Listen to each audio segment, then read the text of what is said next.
last week, you and I and about probably 85 to 90% of Browns fans were pretty much on board of Myles Garrett's going to get traded probably after June or around the draft or something. And then we were hit with a curveball this weekend. He is back. Myles Garrett signs the biggest contract by a non-quarterback in NFL history. So just initial thoughts on Myles Garrett being back with the Browns. Now, I'm not going to say what I feel about him is diminished all the way, but that was kind of a slimy way of going about it. The only reason he'll be in Cleveland for the rest of his career is because they stacked dollar bills high enough so he couldn't see the deplorable fate that is ahead of him. Exactly. And I want to come back to that thought here in a second. But the reason you keep this guy around, obviously, is he, again, you could argue this person, that person, but it's a very short list of who is the best defender in the National Football League. And this is pressure leaders, so pressure rates on the quarterback. Myles Garrett is one in a category all by himself. Aaron Donald, who's since retired, is way behind in pressure rates, but Myles Garrett has 539 pressures since 2018. Aaron Donald's at 473. TJ Watt, who, a lot of Steelers fans will say, oh, he's the best. Like, he has 100 less than Myles Garrett in that time. Trey Hendrickson, who's now a free agent or seeking a trade from the Bengals, is, right there. And then Danielle Hunter as well. So that is why you keep that guy around, because he generates such pressure and chaos on the opposing team's quarterback, offensive line, run game, and pass game. So let me just ask it from this perspective. Not a money or what happened. Are you happy he's back? I'm happy this year and maybe next year. And as his shelf life starts to diminish and injuries visit you more in your older age.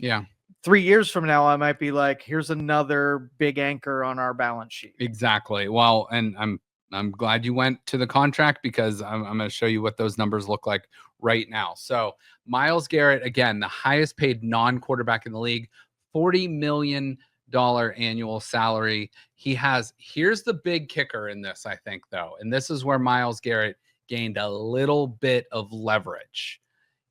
They have added a no trade clause. Now, that does not mean he cannot be traded.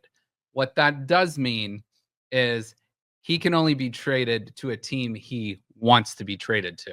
So hypothetically, if the Browns were to say, oh, we're going to trade you to the Tennessee Titans or the New York Jets or the Chicago Bears or whatever bad team, he's like, no, I want to go to the Detroit Lions or the Buffalo Bills, a team ready to compete for a championship. The Browns would have to agree to that or have him go seek a trade and then come back and they can agree on the terms. So that is a huge caveat in the deal for Myles Garrett. If, like you said, 2 years from now, he wants out again, or something. So hopefully the Browns are giving him something to play for.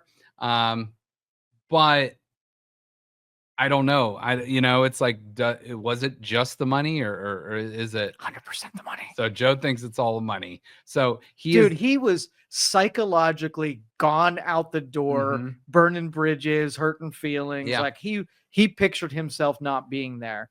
What disappointed me was during the Super Bowl week when he went on all the, ESPNs and Rich Eisen shows and Radio Row, basically, all the major national shows, and was like, it's not about the money.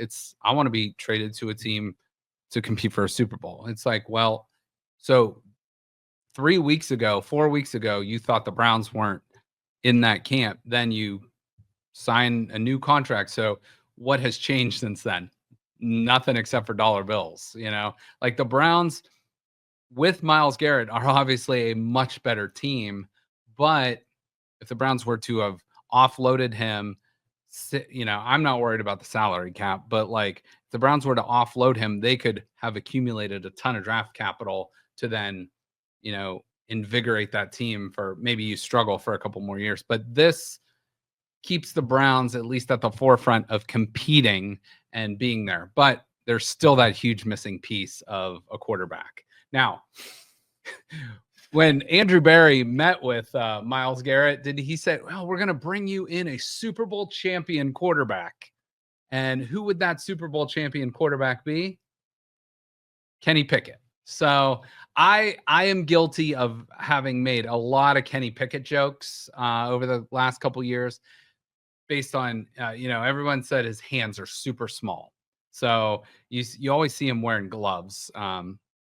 And, it is what it is. But to me, I don't hate the move because I don't think he's going to be the Browns starting quarterback or a long-term answer at starting quarterback. I think this is a move to bolster your quarterback room. Let me just put it like this.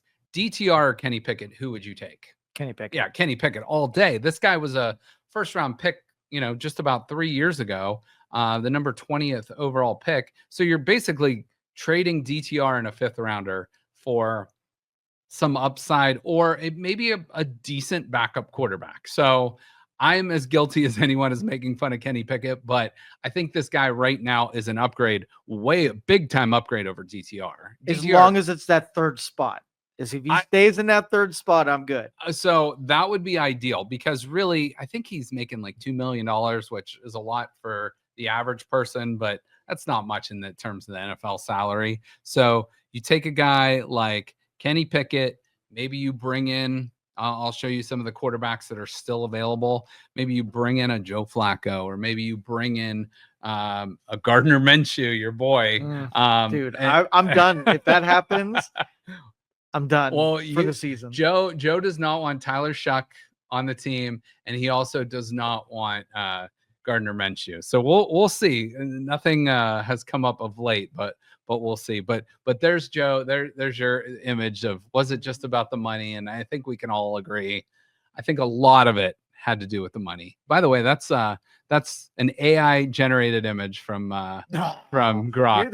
They didn't convince him to sit on a pile of money and like I think they were really trying to, but just couldn't make it work. But why are we in this mess to begin with? Deshaun Watson, right? The Deshaun Watson trade. Let me show you. This is such a sad stat. And outlook. Here is the reason why the Browns are in this situation and are so quarterback desperate.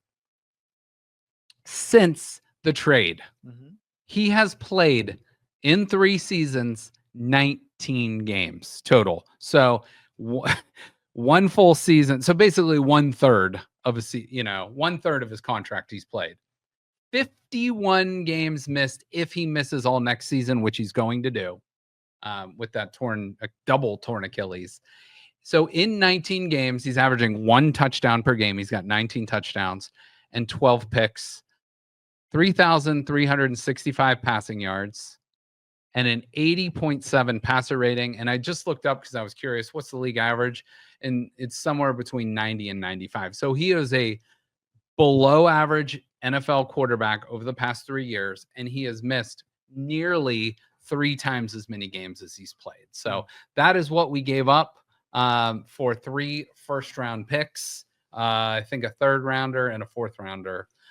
So that guy has absolutely put a handcuff the organization, and it's very, very, very frustrating. So. And I see they spread out his contract even further, so we'll get to see his name on the balance sheet for even longer. Yeah, I think it's till like 2029 or 2030 now. Why not? Why not? There's some people out there that are very, very knowledgeable about the cap situation, and I will reach out to them to maybe try to get them on a future episode. But I look at those cap numbers, and we all know if you average it out, it's about $46 million a year, which if that's what they're doing, that's fine. But it's a bad look because that debt comes due at some point. You got to pay for that. And if you're just pushing it down the road, you're going to be paying for him when he's off the roster for 3 years, 4 years. And, I guess he's on the roster this year and he's not going to play. So it's another wasted year for Deshaun Watson. And